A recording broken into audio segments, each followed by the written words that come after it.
ओम नमो भगवते वासुदेवाय। ओम नमो भगवते वासुदेवाय। ओम नमो भगवते वासुदेवाय। ओम नमो भगवते वासुदेवाय। ओम नमो भगवते वासुदेवाय। ओम नमो भगवते वासुदेवाय। ओम नमो भगवते वासुदेवाय। ओम नमो भगवते वासुदेवाय। ओम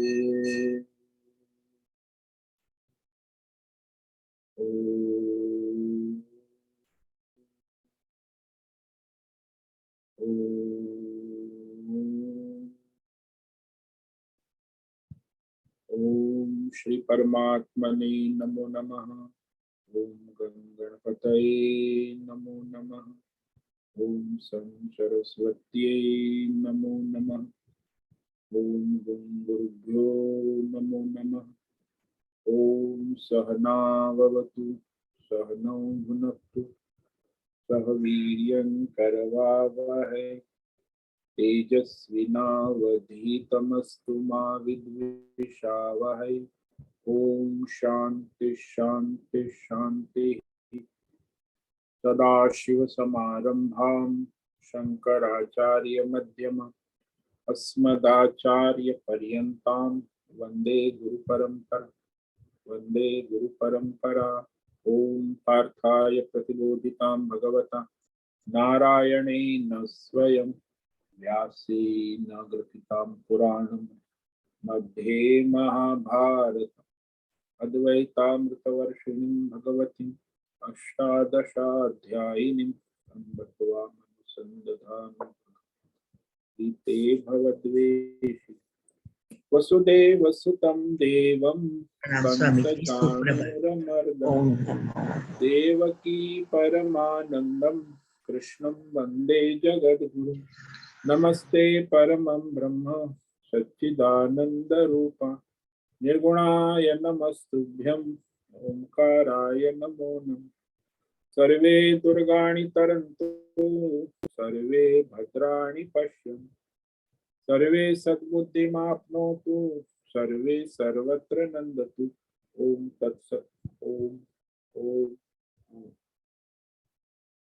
आप सभी ऑनलाइन नेटवर्क पर उपस्थित भगवत गीता श्रवण साधकों को आज प्रातः का अभिवादन अभिनंदन अभिवंदन। हरि ओम हरि ओम हरि ओम।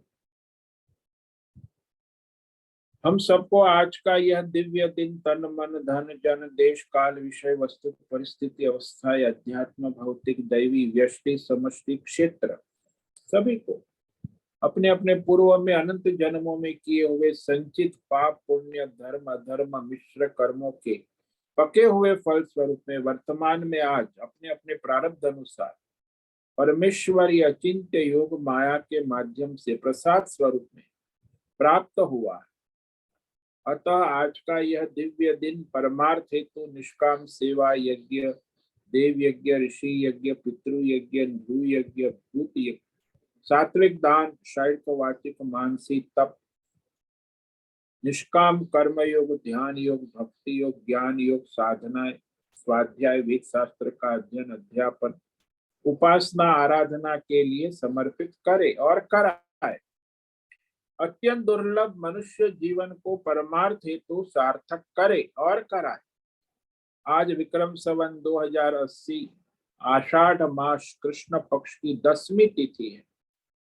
सायं 5:58 आज है अश्विनी नक्षत्र और वह सायं 7:42 तक उसके बाद कृतिका नक्षत्र लग जाता।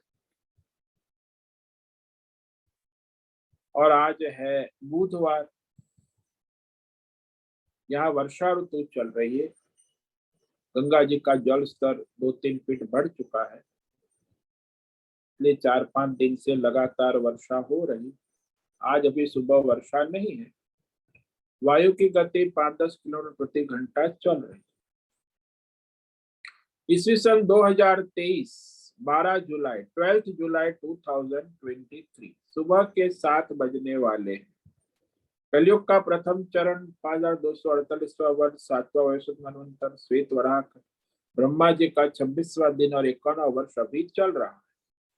तो ऐसे अनंत कोटि ब्रह्मांडीय परमेश्वरी अचिंत्य योग माया में हमारा यह एक ब्रह्मांड, इस ब्रह्मांड में ये पृथ्वी लोक में समुद्र के ऊपर जम्बू द्वीप एकमात्र वैदिक राष्ट्र भारत में उत्तर हिमालय प्रांत में उत्तराखंड राज्य में टिहरी जिले में हिमालयन शिवालिक पर्वतमाला के अंतर्गत मणिकुट पर्वत के ऊपर नीलकंठ महादेव के सामने ऋषिकेश नगरी में मुनि के रेती प्रांत में शीशमजाड़ी में अवधूत बाड़ा आश्रम में सी ब्लॉक के पहले माले से 5 नंबर कमरे से गंगा किनारे से हम स्वामी उत्तमानंद सरस्वती भगवद गीता के आचार्य शिष्य स्वामी चिन्मयानंद सरस्वती महाराज चिन्मय मिशन कैवलाद्वैत वेद व्यास भगवद पाद शंकराचार्य की श्रृंगेरी संन्यास परंपरा से शिक्षित दीक्षित सनातन वैदिक भारतीय हिंदू धर्म अनुसार संपूर्ण भगवद गीता ज्ञान यज्ञ ऑनलाइन जूम चैतन्यमय जीवंत लाइव प्रसारण के अंतर्गत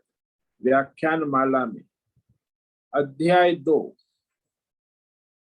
सांख्य योग के श्लोक नंबर 6-7 पर संस्कृत एवं हिंदी में दिव्य पवित्र सरल व्यावहारिक सटीक पूर्ण वर्ण अक्षर पद वाक्य पंक्ति श्लोक अध्यायों की संगति संधि अन्वय शब्दार्थ वाक्यार्थ भावार्थ रहस्यार्थ के यथार्थ तात्पर्य सहित वैदिक शास्त्र वेदव्यास साहित्य शंकर भाष्य परंपरागत सन्यासी आचार्यों टीका टिप्पणी सहित आज का यह दिव्य व्याख्यान करेंगे। कृपया आप सभी श्रद्धा भक्ति ध्यान से परिपूर्ण होकर के यह दिव्य भगवद गीता श्रवण साधना करे।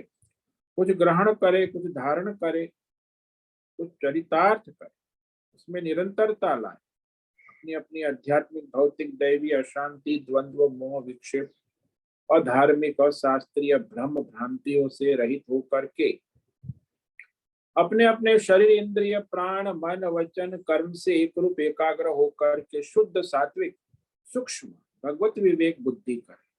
वेद शास्त्र एवं आचार्य परंपरा अनुसार विवेक करे।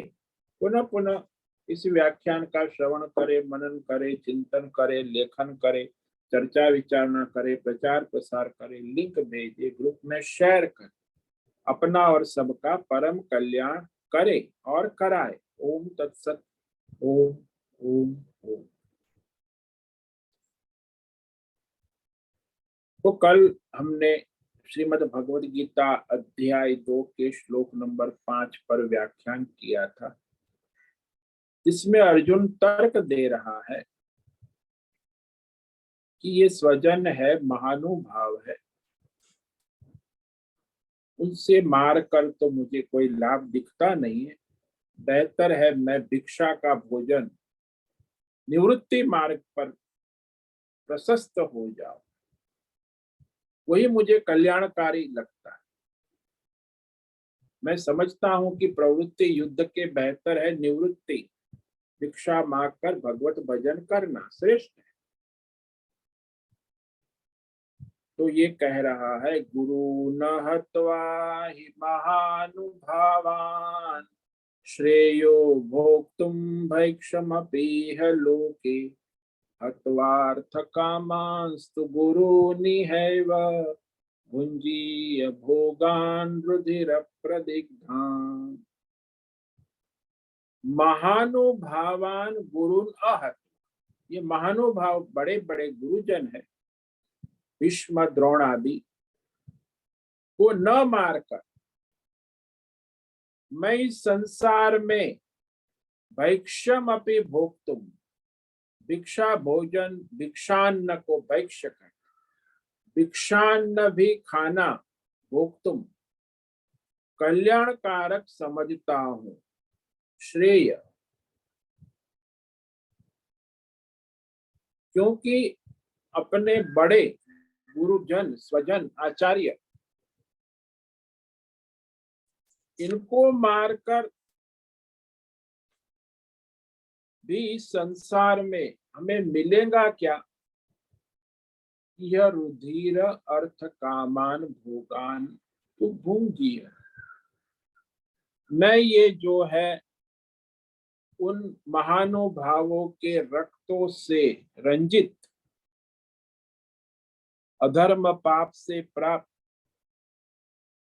रक्त से दूषित हुआ अर्थ और काम भोग का ही तो भोग करूंगा,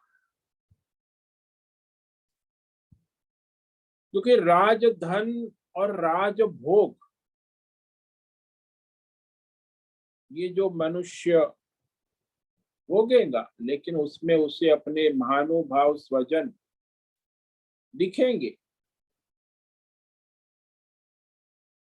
तो वह मनुष्य हमेशा उसे दुख होगा, खेद होगा, ग्लानि होगी कि अधर्म से, पाप से राजधन, राजभोग प्राप्त किया है। क्योंकि प्रकृति अपने नियम के अनुसार चलती है। वो अधर्म से पैसा और भोग करते हैं, उनको दुख, ग्लानि, शोक होता ही। इसी को आज के घर में डिप्रेशन कहते हैं, तनाव कहते हैं, अशांति कहते, भय कहते हैं, घबराहट, वो तो होनी ही है। अब उसका निराकरण करने के लिए फिर वो कुछ मनोरंजन करेंगे, या कुछ एंटरटेनमेंट करेंगे, या टाइम पास करेंगे, या खेल कूद करेंगे, या फिर शराब पिएंगे, या फिर तो वो ड्रग्स लेंगे, दवाई लेंगे, नींद की गोली लेंगे, सो जाए, क्योंकि अंदर ग्लानि तो रहेगी, अधर्म किया है। क्योंकि आत्मा तो हमेशा उसे ललकारता रहेगा कि अरे तुमने अधर्म किया, गलत किया। तो जो क्षत्रिय है उसके लिए स्वधर्म है, गृहस्थ है उसके लिए स्वधर्म है, उसके लिए धर्म युद्ध करना उचित है, सबके लिए कल्याण, उसके लिए नहीं, सबके लिए कल्याणकारी। लेकिन यहाँ अर्जुन कहता है कि मैं ये युद्ध इन महानुभावों के कारण नहीं करना चाहता।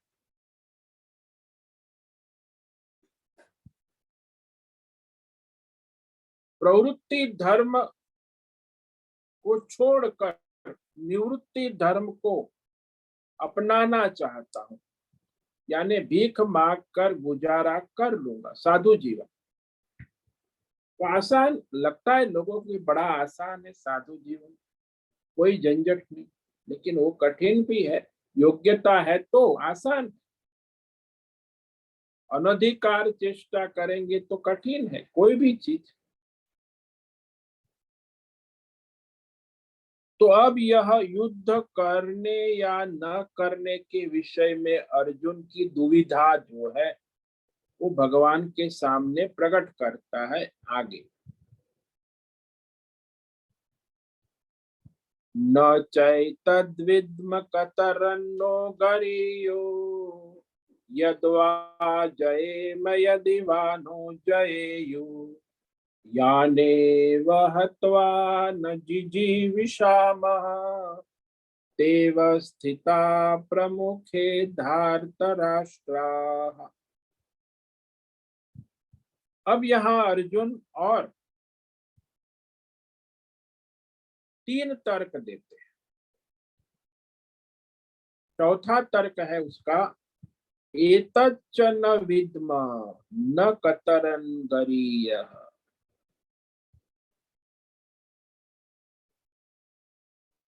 कि यह भी नहीं जानते हम कि हमारे लिए धर्म युद्ध करना या निवृत्त होना, न करना, इन दोनों में महत्वपूर्ण गरीय महत्वपूर्ण क्या है, कल्याणकारी क्या है, ये चौथा तर्क। पांचवा तर्क दे रहा, यदवा जयेम यदि वा न जये, अथवा यह भी नहीं जानते कि इस युद्ध में, धर्म युद्ध में हम जीतेंगे या हमको वे कौरव जीत जाएंगे, न जये।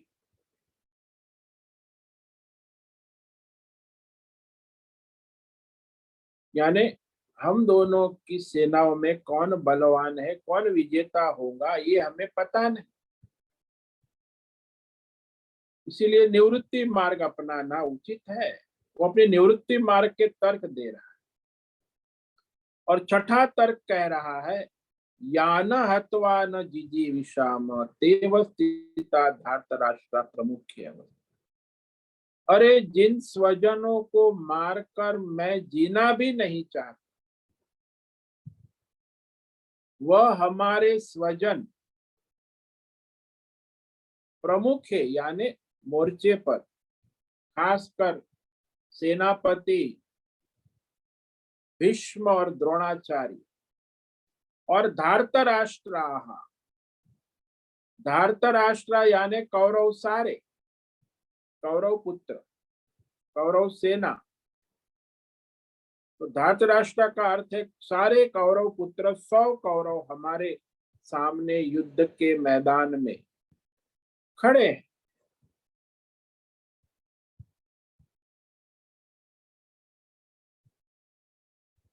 यानी अर्जुन यहाँ प्रवृत्ति धर्म और निवृत्ति धर्म में दुविधा में। मनुष्य का जीवन है, उसमें ये होता ही है, सभी के जीवन में प्रवृत्ति धर्म और निवृत्ति धर्म का विवेक नहीं हो पाता, कब प्रवृत्ति करे कब निवृत्ति हो। तो अर्जुन अपने वो अविवेक को प्रकट करता है कि निवृत्ति धर्म भिक्षा और प्रवृत्ति धर्म युद्ध, तो मैं इस परिस्थिति में मेरे लिए क्या उचित है, कल्याणकारी है, ये मैं नहीं जान पा रहा कि हमारे लिए क्या श्रेष्ठ है, उचित है। और ये भी मैं नहीं जानता हूं कि हम जीतेंगे या वे जीत जाए। और जिन स्वजनों को मारकर हम जीना भी नहीं चाहते, वह स्वजन युद्ध के लिए तैयार खड़े हैं। तो जो सामने सेना है वो कोई शत्रु सेना नहीं, ये सब स्वजन है। धृतराष्ट्र की तरफ से जो युद्ध करने आए हैं वे कौन है? तो वह सारे स्वजन है। इसलिए मनुष्य का एक स्वभाव होता है कि वो संसार में जिनके लिए सब कार्य करता है, धर्म अधर्म पाप पुण्य, वह ज्यादातर अपने स्वजनों को प्रसन्न करने के लिए ही करता है। सब करता है, धर्म अधर्म मिश्र उल्टा सीधा,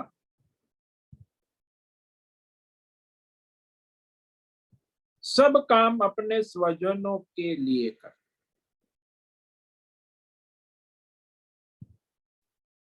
और जब उसे कोई स्वजन की मृत्यु होती है तो मनुष्य को लगता है कि मैं ही मर गया, इससे अच्छा होता कि मैं मर जाता। संसार में मनुष्य अत्यंत मोह आसक्त होता है अपने स्वजन, ऐसा होता है। कोई भी प्रिय स्वजन मर जाए तो उसका शोक होता है, क्योंकि अत्यंत मोह है, आसक्ति है।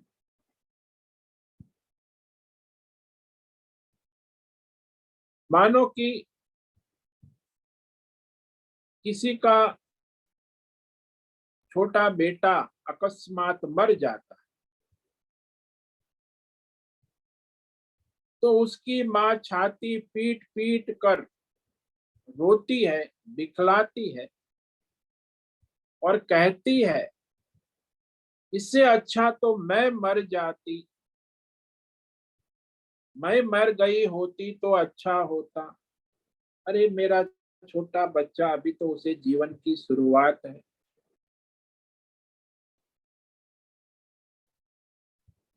तो वही यहाँ अर्जुन भी कहते, जिनके मरने से हम जीना नहीं चाहते,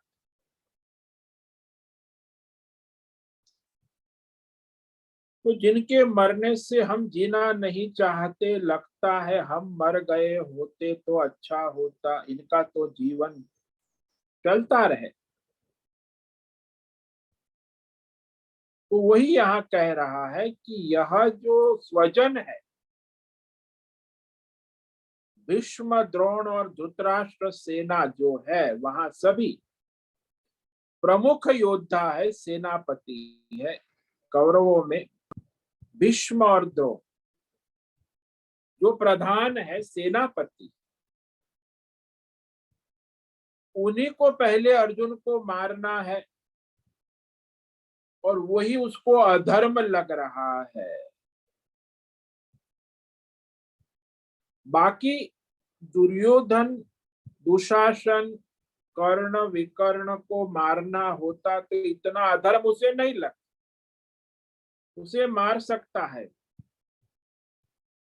लेकिन किंतु भीष्म और द्रोण को मारे बिना वो दुर्योधन, दुशासन, विकर्ण, कर्ण से लड़ना संभव भी नहीं।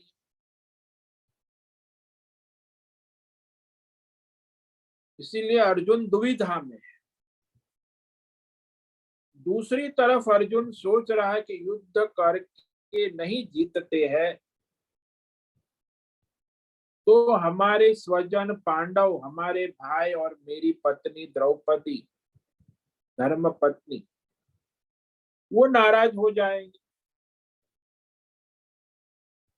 और द्रौपदी ने तो कहा था अर्जुन से कि बाकी जो भी हो, यह याद रखना कि मेरे बाल तब तक नहीं संवरेंगे जब तक दुशासन को मारकर उसके खून से मेरे बाल रंग ना रंजित ना हो। यानी द्रौपदी के बालों में दुशासन का खून लगना आवश्यक। यदि वो नहीं लगा तो हमारे स्वजन पांडव और द्रौपदी ये सब दुखी हो जाएंगे। तो दोनों और दुविधा है। पांडव पक्ष की और अपनी पक्ष की ओर देखता हूं तो उन्हें दुखी नहीं कर सकता, और कौरव पक्ष की ओर देखता हूं तो वहां पूज्य दादा और गुरु महानुभाव को मारूं। यानी दुविधा है, क्या करूं क्या न करूं। एक तरफ गड्ढा है और दूसरी तरफ आग है। कि इनको मारता हूं तो आग की तरह जलता रहूंगा, भीष्म और द्रोण, कि इनको मारकर मैंने ये हस्तिनापुर राज्य प्राप्त किया, और इस भीष्म द्रोण को नहीं मारूंगा तो गड्ढा है कि मेरे भाई भीम और मेरी धर्मपत्नी द्रौपदी, जिन्होंने मेरे भरोसे सारा वनवास झेला है, वे लोग हिताश हो जाएंगे, नाराज हो जाएंगे, निराश हो जाए। तो दोनों पक्ष का वो हित चाहता है, दोनों पक्ष का कल्याण चाहता है।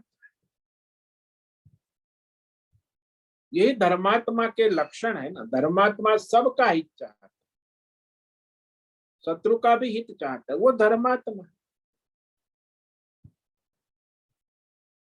तो वह कह रहा है कि इस स्थिति में मुझे समझ में नहीं आ रहा है कि युद्ध करने और न करने, प्रवृत्ति धर्म अपनाऊं कि निवृत्ति धर्म, क्योंकि मनुष्य जो है वो स्वतंत्र है।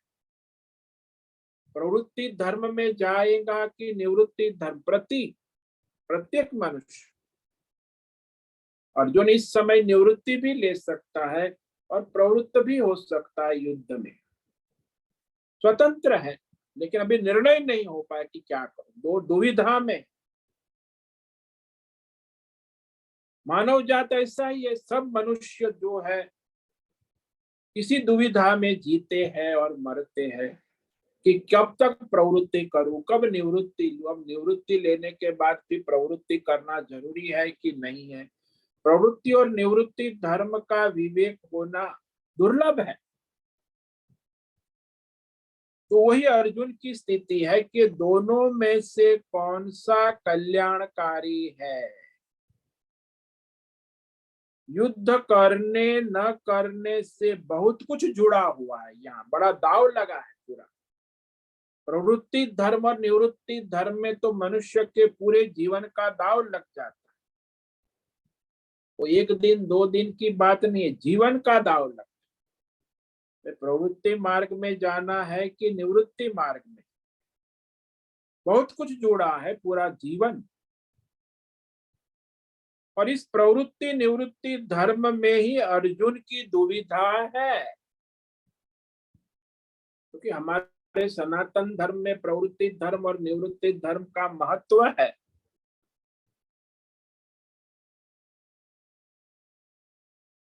इसीलिए मनुष्य को पता होना चाहिए कि इस समय वर्तमान देश काल परिस्थिति में मेरा क्या स्वधर्म है, प्रवृत्ति धर्म है कि निवृत्ति धर्म है।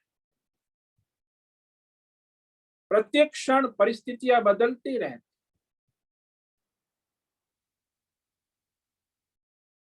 जैसे आपके घर में किसी को चक्कर आके कोई गिर गया तो वहां आपका प्रवृत्ति धर्म है, आपका स्वजन है, उठा के उसे अस्पताल ले जाओ। लेकिन आप कहीं दूसरे घर में गए हैं और वहां आप अतिथि रूप में गए हैं, तो आप वहां किसी को चक्कर आया और गिर गया, वो परिवार के 15-20 सदस्य है, वो उसे उठाएंगे, उसकी बात करेंगे। आपको वहां निवृत्ति धर्म में खड़े रहना है, क्योंकि उसके स्वजन है 10-15 आसपास। वहां आप देखो कि आपको प्रवृत्ति धर्म करना है कि निवृत्ति धर्म, क्योंकि वो आपके घर में आप नहीं हो, वो कोई स्वजन है, मित्र है। तो स्वजन के मित्र के घर में आप गए हैं, वहां जो घटना हुई वहां आपको निवृत्ति धर्म में खड़ा रहना है, देखना है। और जब वे लोग ठीक से कोई प्रवृत्ति नहीं कर पा रहे हैं, तब आप जाके प्रवृत्ति धर्म में आओ। लेकिन वो यदि अपनी प्रवृत्ति ठीक कर रहे, उसे होश में लाने का प्रयास अस्पताल, डॉक्टर,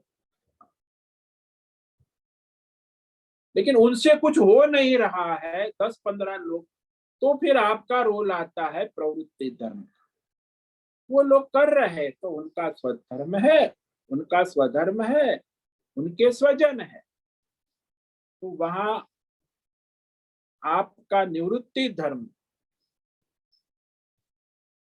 वह जो देश काल परिस्थिति अवस्था के अनुसार कब प्रवृत्ति धर्म में लगना है, कब निवृत्ति धर्म में लगना है, ये विवेक अत्यंत आवश्यक। यदि इसमें दुविधा है तो आप कुछ नहीं करोगे, ये भी समस्या है। यहाँ निश्चय करना होगा कि प्रवृत्ति धर्म में हमें, इस परिस्थिति में हमारा प्रवृत्ति धर्म है कि निवृत्ति धर्म। परिस्थितियां बदलती रहती, देश काल विषय वस्तु व्यक्ति, तो उसके बारे में दुविधा हमेशा अर्जुन को रहती है। ऐसी बात यहाँ अर्जुन को दुविधा है, सबको है। सारे संसार में सभी अर्जुनों को ये प्रवृत्ति धर्म और निवृत्ति धर्म की दुविधा रहती। यदि जहां प्रवृत्ति करनी है वहां आपने प्रवृत्ति नहीं की तो वो अधर्म हो। जहां निवृत्ति धर्म है वहां यदि आप प्रवृत्त हो गए तो वो अधर्म है। फिर आपको सुनना पड़ेगा, सुनाना पड़ेगा कि ये आपने क्या किया। आपने कुछ नहीं किया, आपकी जिम्मेदारी थी, आपका कर्तव्य था, आपने कुछ नहीं किया, चुपचाप खड़े रहे। अरे आप तो थे प्रवृत्ति धर्म, जहां करना है वहां आप निवृत्त हो गए, तो जहां निवृत्त होना है वहां आप प्रवृत्त हो गए, तो भी समस्या खड़ी हो जाए। तो ये संसार में आप देखते हो हमेशा चलता रहे। तो यहाँ अर्जुन की बुद्धि में संदेह है। दूसरा तर्क, हम जीतेंगे या नहीं जीते।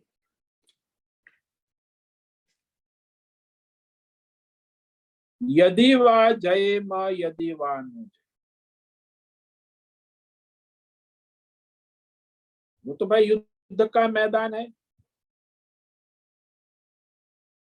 तो इसमें हार जीत का कुछ पता नहीं चल पा रहा है, इसीलिए मुझे निवृत्ति धर्म अपना लेना, कुछ नहीं करना है।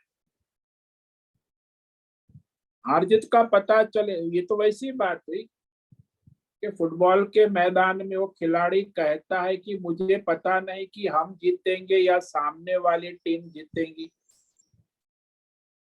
इसीलिए मैं ये फुटबॉल नहीं खेल सकता, निवृत्ति। क्योंकि वो हमको जीतेंगे या हम जीतेंगे ये हमको पता ही नहीं ना।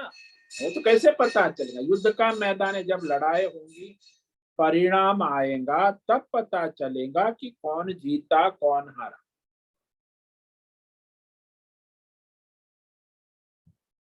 तो ये भी तर्क बहुत होता है संसार में। अरे इसमें तो हमें क्या पता फायदा होगा कि नुकसान होगा, हमें कुछ पता नहीं, कि हमें कुछ नहीं करना है, उसका काम है वो करे। हमें लाभ होगा कि हानि होगी हमको कुछ पता नहीं चल पा रहा, इसीलिए हमें कुछ नहीं करना है। निवृत्ति, ये निवृत्ति परायण बात है।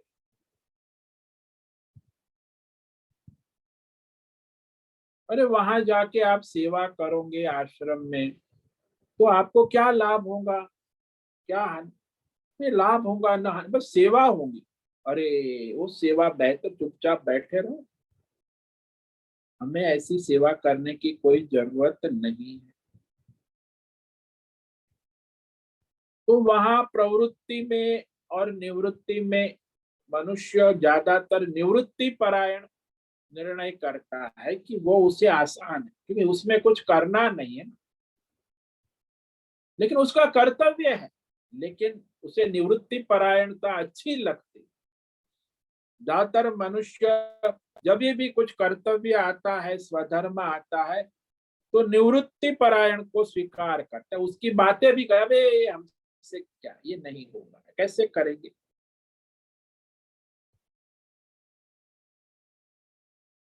तो ये निवृत्ति परायण जीवन जो है मनुष्य को अच्छा लगता है।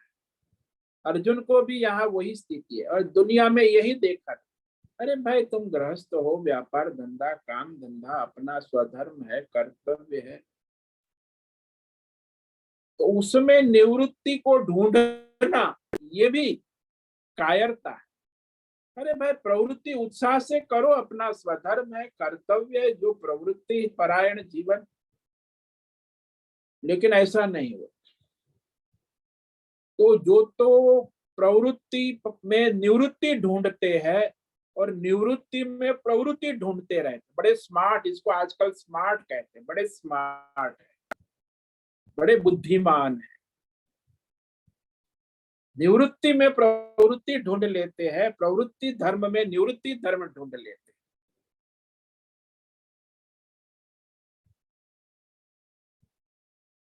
तो ये भी यहाँ देखो तर्क है दूसरा निवृत्ति के लिए कि हमें पता ही नहीं कि कौन जीतेगा, वे जीतेंगे, इसीलिए हमें युद्ध न करना ही अच्छा है। हम भी बच जाएंगे, वे भी बच जाएंगे, किसी को कोई हानि लाभ नहीं हो, क्योंकि पता नहीं ना हम में कौन बलवान है, कौन श्रेष्ठ है।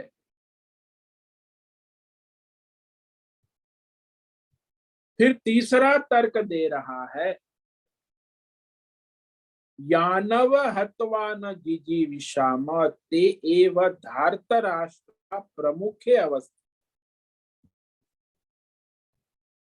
जिन स्वजनों को मार कर मुझे जीने की भी इच्छा नहीं, न जिजीविषाम,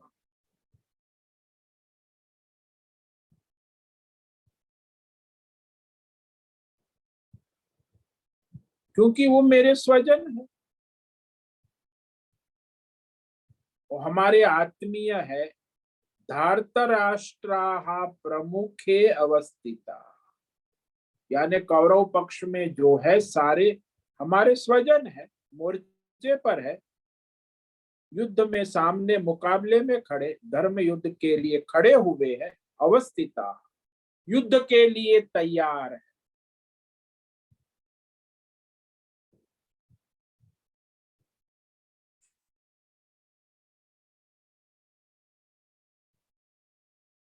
तो इन स्वजनों को मारकर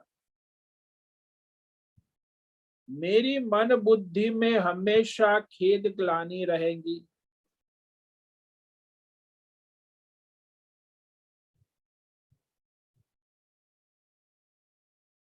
तो युद्ध न करके रह जाओ तो मेरे साथ सदा आजीवन ये सब मेरे स्वजन हताश हो जाएंगे।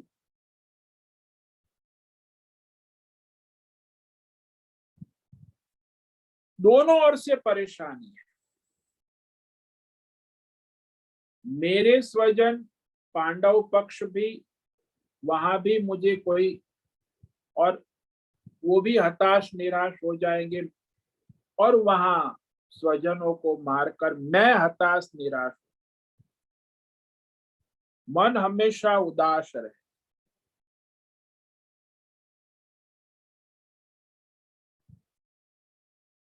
तो देखो अर्जुन यहाँ ऐसा समझता है कि ये युद्ध जो है केवल हस्तिनापुर राज्य संपत्ति के लिए है, वृत्ति फलक, ये वृद्ध युद्ध वृत्ति फलक हस्तिनापुर राज्य के लिए नहीं है। ये धर्म अधर्म का युद्ध है, न्याय अन्याय का युद्ध है।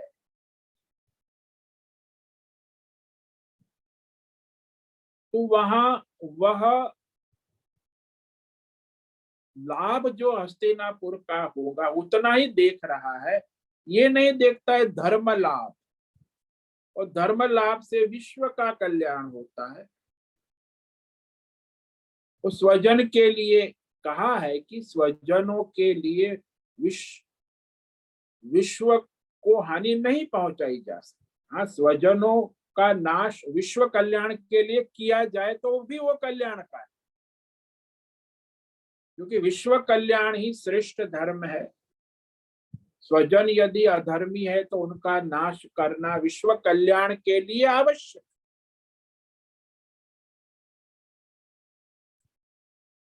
तो यहाँ दो धर्म का विवेक है, अहिंसा परम धर्म ये सामान्य धर्म है,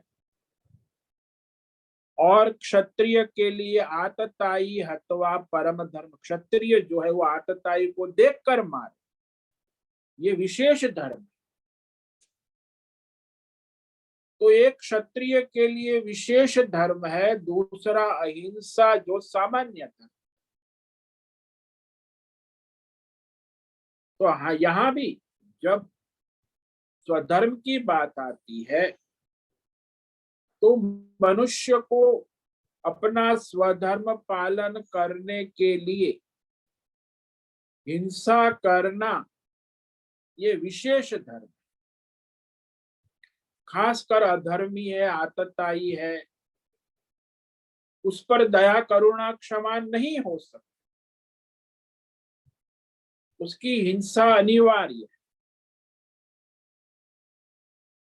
लेकिन वहां वो खासकर जो अधर्मी है, वो जब स्वजन होता है ना, तब ये दुविधा आती। अधर्मी दूसरा कोई होता अर्थ तो कभी उसके हम लड़ लेते, लेकिन स्वजन है ना। इसीलिए भी संसार में हम देखते हैं कि लोग अपने स्वजनों के अधर्म के सामने आवाज उठाते नहीं, बोलते नहीं, लड़ते नहीं, चुपचाप सहन करते हैं। स्वजनों के अधर्म को चुपचाप सहन करना ये धर्म समझते, लेकिन वही बाहर जाएंगे तो सब्जी वाले से, किराना वाले से धर्म अधर्म के लिए लड़ेंगे। तूने गलत किया, वजन कम कर दिया, ये देखो, ये लड़ेंगे। सब्जी वाले के लिए भी लड़ेंगे। दूसरों के पास जाएंगे तो वहां वहां नहीं चलेगा, लेकिन घर में अपने स्वजन अधर्म करेंगे तो वहां सहन शक्ति बहुत हो। तो ये अधर्म है, कहे अन्याय सहन करना वो अधर्म है, लेकिन ऐसा ही होता है। क्यों? स्वजनों का मोह, मेरा बेटा, मेरी बहन, मेरा भाई, जैसा भी है मेरा है, बुरा है अच्छा है, मेरा पति बुरा है अच्छा है, जैसा भी है मेरा है। अरे राम राम राम। तो यही अविवेक हो जाता है। इस स्थिति में मनुष्य उपराम हो जाता। तो इस प्रकार अर्जुन ने इस श्लोक में और 3 तर्क दिए। अब आगे अपने मोह और विषाद का वर्णन करते हुए अर्जुन भगवान की शरण स्वीकार करता है और भगवान को अपने कल्याण के लिए मार्गदर्शन हेतु प्रार्थना करता है। अब जो उसको कहना था, तर्क देना था, सब हो गया। अब वो भगवान की शरण में जाता है। तो आगे का श्लोक है, इसे आज पढ़ेंगे, इस पर विचार कल करेंगे। कार्पण्य दोषोपहत स्वभावः पृच्छामि त्वां धर्म समूढ़चेताः यश्रेयस्यात् निश्चितं ब्रूहि तन्मे शिष्यस्तेहं शाधि मां त्वां प्रपन्नम्। अर्जुन कहते अब मैं विषाद शोक ग्रस्त हो गया हूँ, कार्पण्य दोष, मेरी प्रकृति अब विवेक करने लायक नहीं है। प्रवृत्ति धर्म निवृत्ति धर्म के विषय में मोहित हो गया, धर्म सम्मूढ़ चेत, स्वधर्म पर धर्म में भी मोहित हो चुका हूं।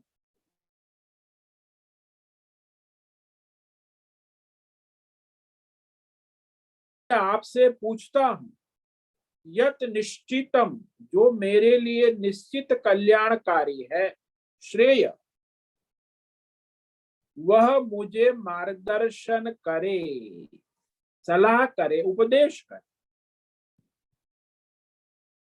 ते शिष्य, मैं आपका शिष्य हो रहा। देखो, पहली बार अर्जुन सखा भाव में अभी तक था, अभी अर्जुन भगवान का शिष्य बन रहा है, समर्पण कर रहा।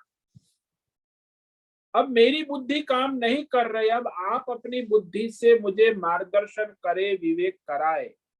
त्वाम प्रपन्न, आपकी। जब मनुष्य अपनी बुद्धि और तर्क देना बंद कर देता है, फिर अंत में वो कहता है मेरी बुद्धि काम नहीं कर रही है, मैं आपकी बुद्धि, आपका विवेक चाहता।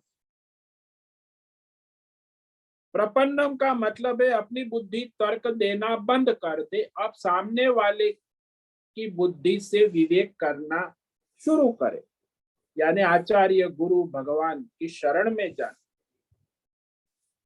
माम शिक्षाधि, तो मुझे मार्गदर्शन करे, योग्य शासन करे,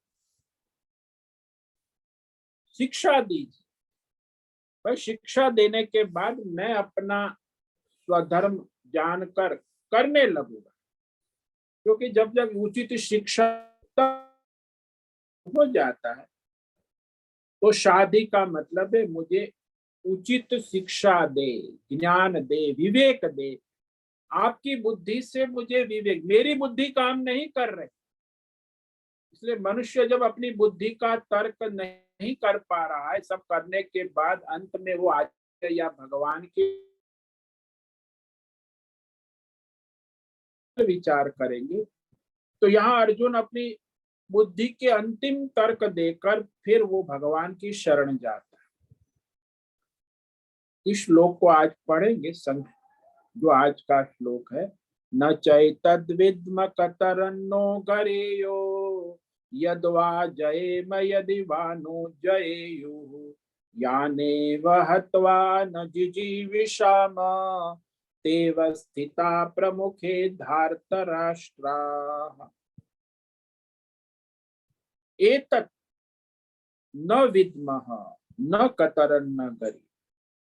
भगवान को अर्जुन तर्क देता है कि यह भी नहीं जानता हूं कि हमारे लिए यह युद्ध करना या न करना, प्रवृत्ति धर्म में जाना कि निवृत्ति धर्म में जाना, दोनों में से मेरे लिए कौन सा कल्याणकारी है, गरी है, महत्वपूर्ण। अभी क्षण महत्वपूर्ण है ना, युद्ध के मैदान में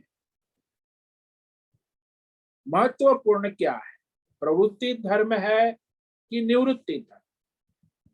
पांचवा तर्क दे रहा है कि इस मैदान में यह भी नहीं जानते कि उन्हें हम जीतेंगे या हम उन्हें जीतेंगे। वो तो युद्ध का मैदान है, परिणाम आए तब पता, लेकिन वो भी इसीलिए भी निवृत्ति धर्म अपनाना चाहिए।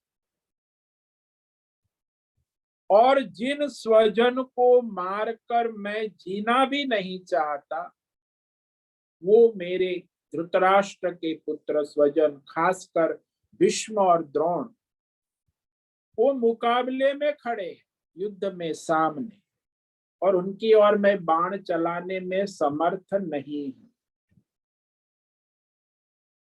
तो 6 तर्क दिए हैं अर्जुन ने, और अब वो अपनी बुद्धि को समर्पित कर रहा है भगवान कि अब मेरे पास कोई तर्क देने का बुद्धि में कोई अवकाश नहीं रहा, अब मेरी बुद्धि काम नहीं करती है, इसलिए भगवान मैं आपकी शरण में आता हूं। तो इसे प्रपन्न शब्द जो है ना, अपनी बुद्धि और तर्क की सीमा आने के बाद वो मनुष्य अपने आचार्य या भगवान या गुरुजनों की शरण में जाकर मार्गदर्शन चाहता है, शिक्षा चाहता है। तो वो आगे अर्जुन की शरणागति है भगवान के प्रति, उस पर हम कल विचार करें। ओम नमो नारायणाय, ओम नमो नारायणाय, ओम नमो नारायणाय, ओम नमो नारायणाय, ओम नमो नारायणाय। कायेन वाचा मनसेन्द्रियैर्वा बुद्ध्यात्मना वा प्रकृते स्वभावात् करोमि यद्यत् सकलं परस्मै नारायणायेति समर्पयामि, नारायणायेति समर्पयामि। ओम सर्वे भवन्तु सुखिनः, सर्वे सन्तु निरामयाः, सर्वे भद्राणि पश्यन्तु, मा कश्चित् दुःखमाप्नुयात्।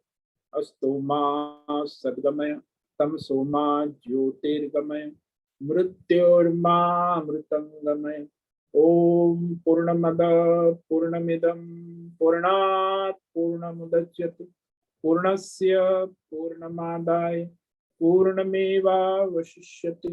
ओम शांति शांति शांति। शंकरं शंकराचार्यं केशवं बादरायणं सूत्र भाष्य कृत वंदे भगवन्तौ पुनः पुनः।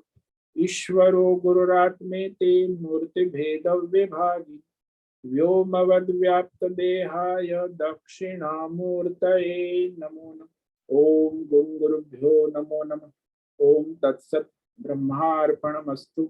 ओम ओम ओम।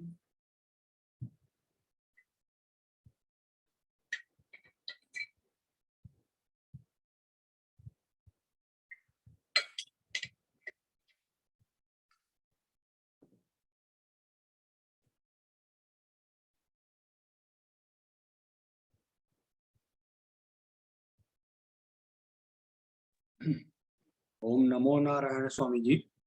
हाँ जी शर्मा जी बोलिए। स्वामी जी, ये संपूर्ण महाभारत में युद्ध में कौरवों के जो काम है, कार्य है, उनको अधर्म और पांडवों के द्वारा किए गए कार्यों को धर्म माना गया, इसलिए इसको धर्म युद्ध का नाम दिया। लेकिन पांडवों के द्वारा जो कृत कुछ है जिनको कि अधर्म नहीं माना, जैसे कि द्रौपदी का कर्ण से विवाह का मना करना, या कुंती का अपने पुत्र को त्याग देना, या युधिष्ठिर द्वारा जुआ खेलना जो कि मतलब वो नहीं माना जाता, तो और उसमें अपने भाइयों को और अपनी पत्नी तक को दांव पे लगा देना। तो इन सब को जो है ये कहीं पे भी वो बताया नहीं गया कि ये भी अधर्म है, और इनकी वजह से ही कारण जो असली था महाभारत का, वो ये राज्य हार जाने पर थोड़ा सा। देखो पांडव जो है वो धर्मात्मा है, तो उसमें गौण रूप से आपने जो भी कहा वो गौण रूप से जो भी अधर्म है वह गौण रूप से प्रतीत होता है, और कौरव जो है प्रधान रूप से अधर्मात्मा है, उसमें गौण रूप से धर्म प्रतीत भी नहीं हो रहा है, वो तो पूर्णतः अधर्म में लिप्त है।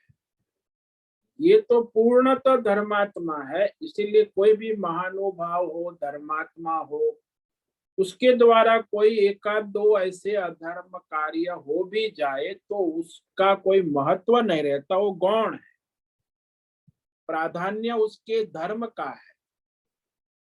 मानो कि किसी को भी ले लो आप, युधिष्ठिर है, उसका आजीवन एक ही आप बाल बात लोग बोलते हैं कि वो हतो वा कुंजरो वा बोल दिया, ये अधर्म किया, अधर्म।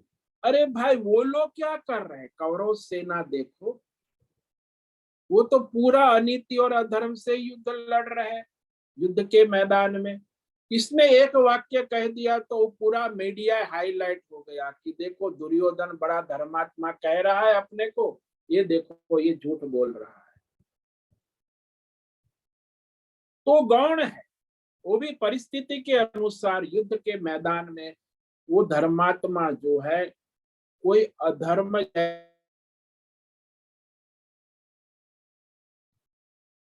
वो आपको अधर्म जैसा प्रतीत हो रहा है, लेकिन वो सारे विश्व के कल्याण के लिए, हित के लिए वो धर्म है। इसलिए धर्मात्मा भी कभी गौण रूप से कोई अधर्म करता है तो अधर्म भी धर्म ही है, सबके हित के लिए। वो स्वार्थी नहीं, वो अधर्मी है, वो तो अपने स्वार्थ के लिए अधर्म कर रहा है, उसे किसी का हित भला कोई मतलब ही नहीं। और धर्मात्मा की सोच है कि सबका हित हो, कल्याण हो, भला हो। युधिष्ठिर की ये सोच है, वो स्वार्थी नहीं, वो धर्मार्थी है, और वो जो है वो परमार्थी, जो भगवान स्वयं बैठे हैं।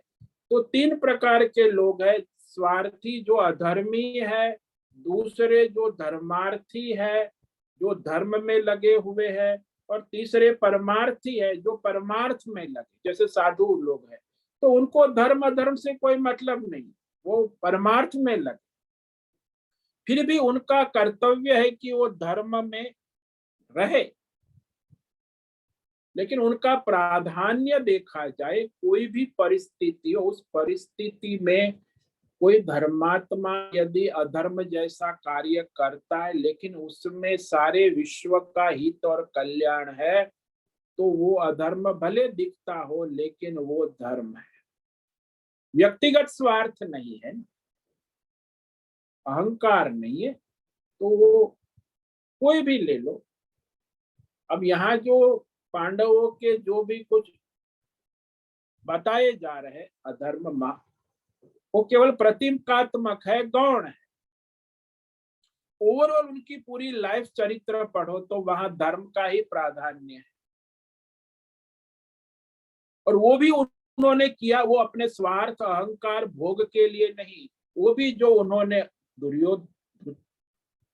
युधिष्ठिर ने कहा वो केवल नीति थी कि वो कूटनीति, वो उन्होंने धर्म युद्ध नीति का त्याग कर दिया है, तो उसने भी युद्ध नीति का त्याग कर दिया। युधिष्ठिर ने कर्ण को मारते समय कोई युद्ध नीति नहीं चलती, जब तक भीष्म थे तब तक युद्ध नीति थी। तब वो अधर्म कर रहे, कूटनीति, वो छल कपट कर रहे, सब कर रहे, तो इसमें इन्होंने एक किया तो ये धर्मात्मा से अधर्मी कैसे हो गया? हो ही नहीं सकता। इसीलिए कभी भी ये विवेक करना आवश्यक कि देश काल परिस्थिति के अनुसार धर्मात्मा कभी कोई अधर्म करता है तो वो भी उसमें उसका कोई प्रयोजन स्वार्थ भोग नहीं है, सबका हित भला कल्याण, इसीलिए उसको महत्व। वो अधर्म भी धर्म हो गया। समझ में आया? जी स्वामी जी। ओम नमो नारायण। ओम नमो नारायण। हाँ बोलो अनंत कुलकर्णी।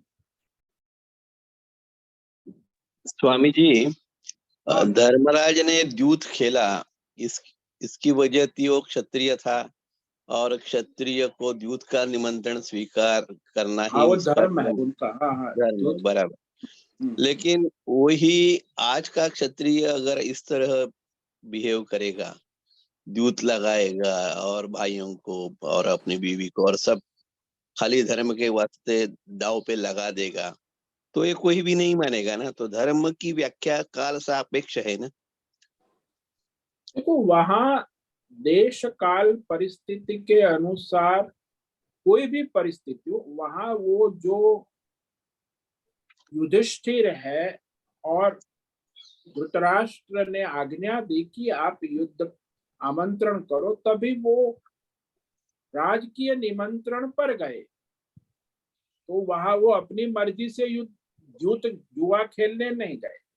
और फिर वहां वो जो उनका धर्म था, राजधर्म है ना, राजधर्म निभाने में फिर प्राण की आहुति भी देनी पड़ी।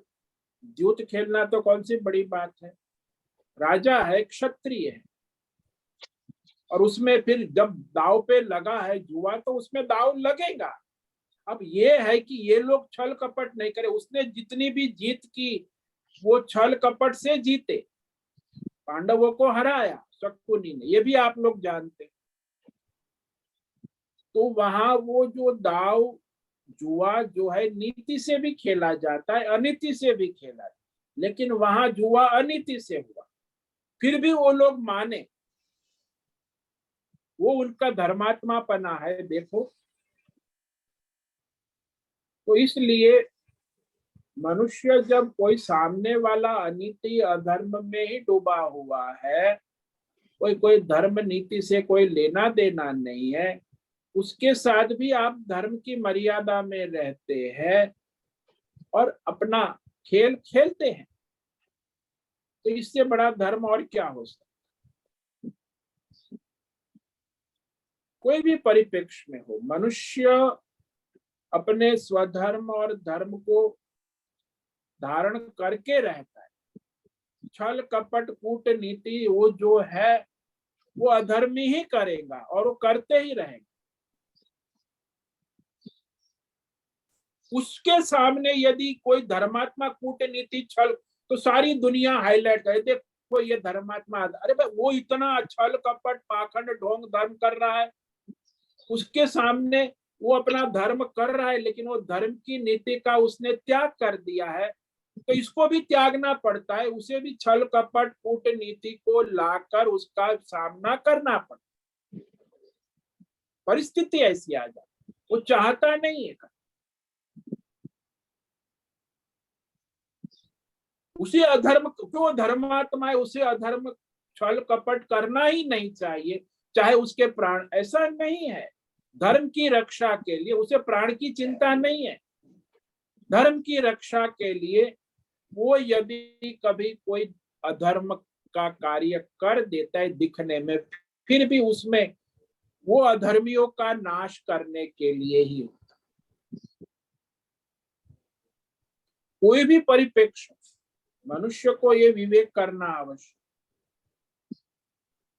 आप हमेशा धर्मात्मा, आप धर्मात्मा तभी रहते हो जब वो सामने वाला भी कुछ नीति होती है, युद्ध की, लड़ाई की, झगड़े की, तो नीति का पालन ही नहीं करता है युद्ध के मैदान, तो फिर वो छल कपट करता है, तो फिर हमें भी करना पड़ता है, करना नहीं चाहता।